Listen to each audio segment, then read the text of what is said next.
Got on to watching a couple of videos about and from the Labour Party because 2024 marks the centenary of the first Labour government of Ramsay MacDonald in 1924. So I was watching a few silent films of MacDonald's, and then I got into the contemporary Labour Party. It would be a little bit poetic, I think, and apologies if I'm repeating this, it's just noticeable. If Starmer's Labour got into power in the general election coming up, it's probably going to be in November. So that would be kind of poetic, the 100 years since the first Labour government. Um, but one of the videos was from Yvette Cooper, and it was about making the streets safer. Um, as Shadow Home Secretary, that's something she's focusing on. You know, it just feels like history repeating itself. I remember the Labour ads back in the late 90s when New Labour came into power about it was the same story, rising antisocial behaviour and Tory failure, and we'll get tough on crime.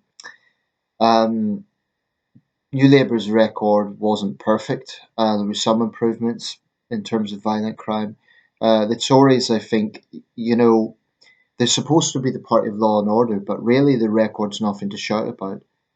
Definitely cuts were part of it, but it's not the only explanation.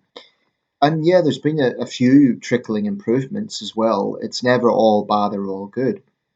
So in some areas, there's been improvements. There's a little bit more transparency. We now have televised sentencing readings in courts. That is when the judge passes the sentence. Um, that's it doesn't actually change the sentence. It just gives a little bit more transparency, and it shows the public what's actually going on in high profile cases like the Nottingham attack of last year. That's good. That's a good thing, and I give Dominic Raab credit for helping to bring that in. I think he was actually one of the better Justice Secretaries of recent years. They're hit and miss. Another thing is that victims have more say in parole hearings. That's good. It's long, long overdue, but it's welcome.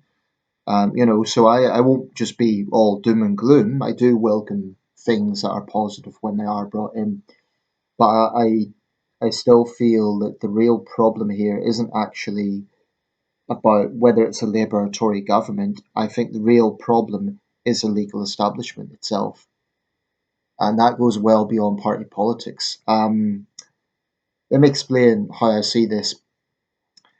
It's obviously politically astute to talk tough on crime, and that's something Starmer has been doing recently. Now, how much I trust that, I don't know. Words are one thing, actions are another. Not everyone trusts Starmer because he comes from a legal background himself. He was, of course, the head of the Crown Prosecution Service, and there's been accusations that he was soft on terrorism, that he let the whole Savile thing go by. That's inevitably going to be aimed at him because of his position there. Now, Starmer has countered that he's actually prosecuted terrorists, and I don't know. It's going to be depending what angle you look at. I don't know, but I think it will once again get more attention as we get closer to the general election. What I really care about is his record now and what he's going to do at this point. Certainly, he's taken the strategy of talking tough rather than talking like a legal bureaucrat. That shows he understands, but that isn't asking too much to be in touch with the public. The real issue is what will Labour do now? Yvette Cooper in her video said that people need to feel safe in the streets. Obviously, there needs to be more trust in policing. I totally support that. They're going to have violence against women and girls. Well, that's wonderful. But particularly as the grooming scandal, because that includes sexual violence, the grooming scandal often it was in areas that were held by Labour councils, it has to be said. Rochdale, Rotherham, and other such places that were really affected by that. So it's good that Labour is prioritising those things. But honestly, all potential governments talk tough on crime. It's always been that way because it's politically popular. I think the British people, when it comes to the issue of crime, I'm not talking party politics here, but on the issue of crime, I honestly believe the British people are conservative with a small c. So you may have someone who's left wing, they might be in a trade union, they might be a Labour voter, but they'll still want to see a yob get punished. They'll still want to see some thug who's attacked a pensioner be put behind bars and so on. So I think most people are conservative with a small c. I say it with a small c because, like I said, it's not necessarily conservative in other areas, but I think if you were to do a vox pop of the British people, I would be comfortable in guessing that it would be 65 to 70%, or 65 to 75% of people would say we need tougher sentences. I honestly am confident in saying that. There'll always be, in a democracy, you'll always have different opinions. There will be some people who say it's too tough, and they're entitled to their opinion, but I don't agree with that at all. Um, so I would look at three areas. I mentioned the legal establishment because actually governments have limits.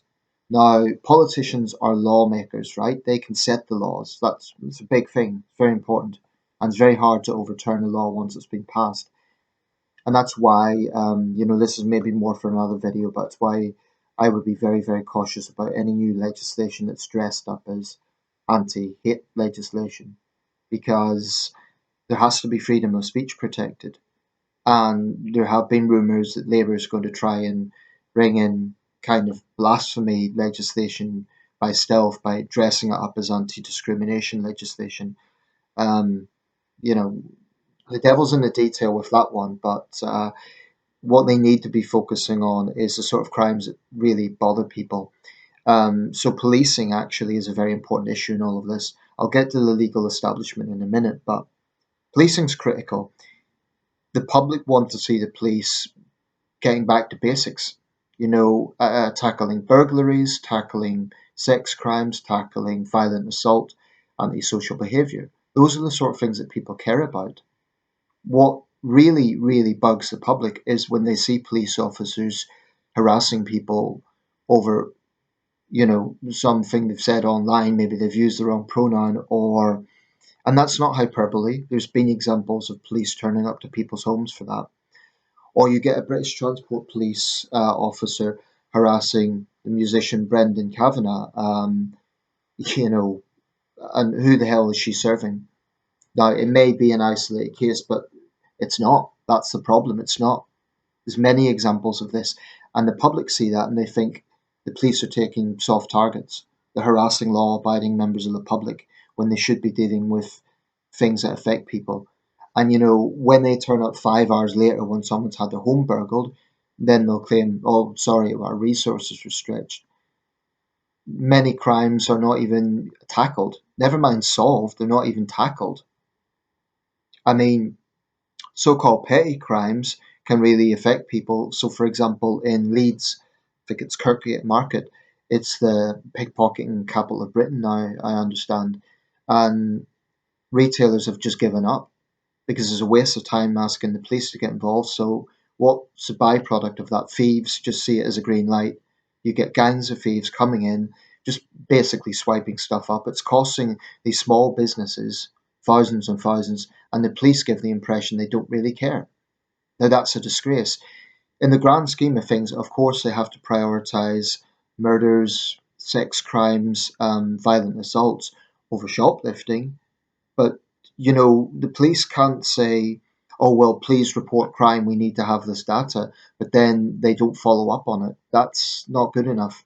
I accept that they can't solve everything, but they should not be sending out the message that they don't care. Um, so I think definitely the police need to do more to restore public trust, and they need to do it by getting back to basics. I appreciate they can't solve every single crime, but at least have more of a presence, at least get back to basics and get their priorities right.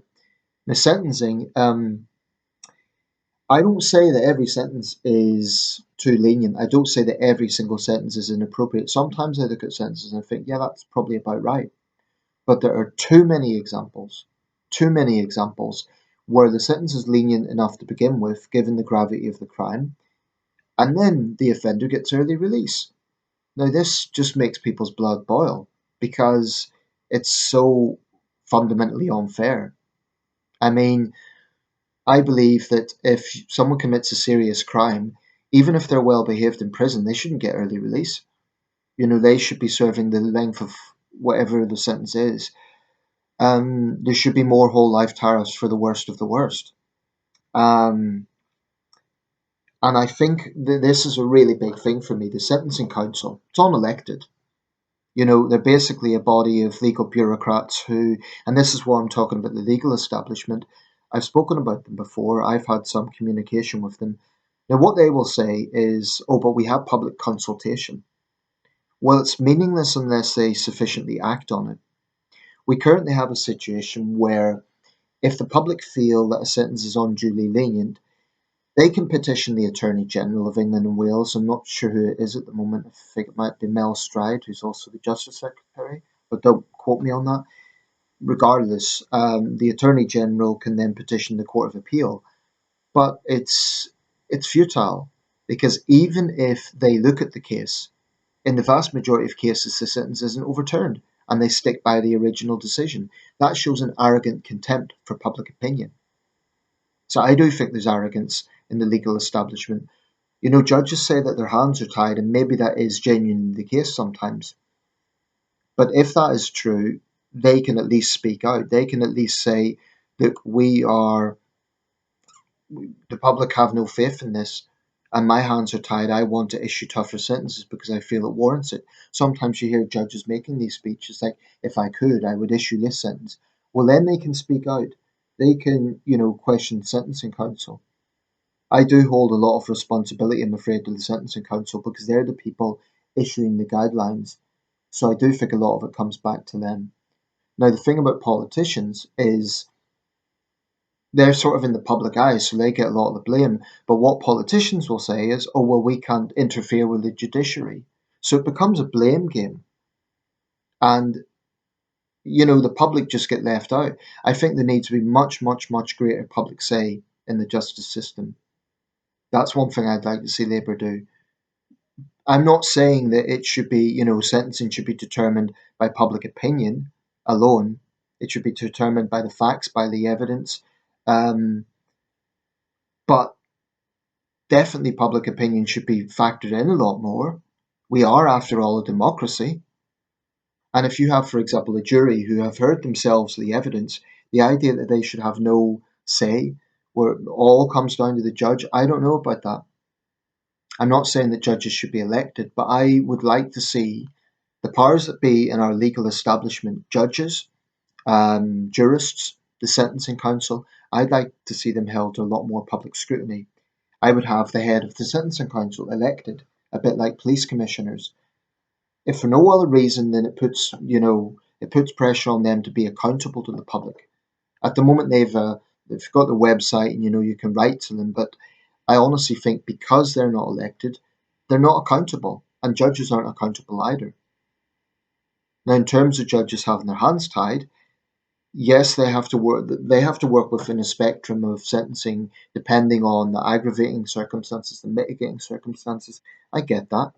What I do not understand is when you have an offender who has a previous record, a previous violent record, and they still get a tap on the wrist. Now, in those cases, those judges need to answer to the public. I think they should be compelled to explain themselves. And I think a judge that is consistently soft, frankly, needs to have the job on the line. I mean, because they're damaging public trust. And the public feel powerless, and it can be infuriating.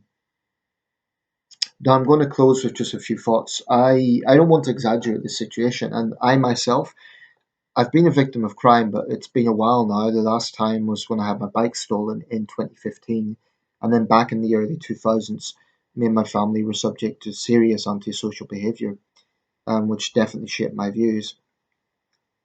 But so it's not necessarily about crime levels. I don't think Britain's a particularly dangerous country, and in fact, in terms of homicide rates, we're one of the safest countries in the world. As hard as that might be to believe, because you hear about knife crime, but actually, so to me, it's not necessarily the crime levels, although they fluctuate. It's more about the perception of what the powers that be are doing about it. The police need to act. Judges need to get more in touch. The whole damn system needs to get more in touch, quite frankly, because the public just feels so powerless about this.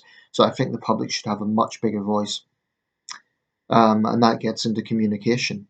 The legal establishment needs to start communicating much better and stop living in this bubble. Now they will say that's not true. We deal with these things every day. We know what victims of crime go through, but sentencing doesn't reflect it. And it's particular kinds of crimes I would cite. Reckless driving, for example, if you get a drunk driver who's going down the wrong way of a motorway and he or she kills three people, and then you find out they've had previous offences, a whole stack of them, and they were still allowed to drive, that is absolutely infuriating. Or even worse, they've already done prison time for reckless driving or killing someone, and they're released and they get behind the wheel. Now, in my opinion, if you kill or seriously injure someone whilst driving, you should never, ever be allowed behind the wheel again. So why are they given, who has made the decision to say, well, they're banned for 7 years? Why seven? Why eight? Whatever the figure is, it should be forever. Forever. If you kill someone, I don't think they should ever be allowed behind a wheel again. And someone has made that decision. So I'd like to see more pressure on the sentencing council. I don't think highly of them. You know, I don't think that they really, really grasp public anger on crime. I don't think they do. And the public consultation is meaningless unless they really act on it. Anyway, I'm going to wrap this up. So I'm not overly optimistic about whatever Labour says. They may introduce some good things, and one thing about legislation being passed is it's very rarely overturned. So the trickling good things the Tories have done, and it's always trickling, Labour isn't going to overturn that. So we'll see some minor improvements. But I want to see, I mentioned reckless driving, another one is teenage thugs running wild. Now, you get thugs of all ages, but the problem with teenage thugs is they're particularly subject to leniency because of their age. But I would make the point a 16-year-old knows the difference from